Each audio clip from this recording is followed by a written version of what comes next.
দীর্ঘদিন ছুটি কাটিয়ে অবশেষে সিনেমায় ফিরছেন জনপ্রিয় অভিনেত্রী চিত্রনায়িকা শবনম ইয়াসমিন বুবলী।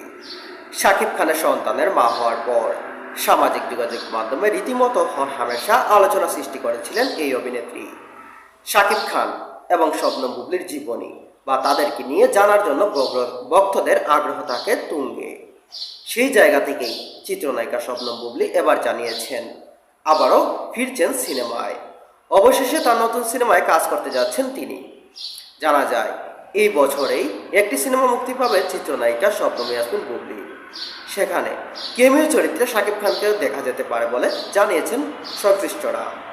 জানা যাচ্ছে চিত্রনায়িকা শবনম ইয়াসমিন বুবলীর সদরবাড়ির খেলা মুক্তি পেয়েছে কিছুদিন আগেই, কিন্তু সেই সিনেমাতে রীতিমতো বাজিমাত করতে পারেননি জনপ্রিয় এই অভিনেত্রী। কিন্তু জানা যায় চিত্রনায়িকা শবনম বুবলীর মুক্তির অপেক্ষায় আছে ফিনিক্স সিনেমা। এছাড়াও রয়েছে আরও কয়েকটি সিনেমা। সেই সিনেমাগুলো সেন্সর সার্টিফিকেট এখনও পায়নি। সেই সেন্সর সার্টিফিকেট পাওয়ার আশায় অপেক্ষায় আছেন চিত্রনায়িকা বুবলী। এছাড়াও জানা যাচ্ছে শাকিব খানের সাথে অনেক আগের একটা সিনেমা করা, সেই সিনেমা সেন্সর সার্টিফিকেট না পাওয়ার কারণেই এখনও আটকে আছে।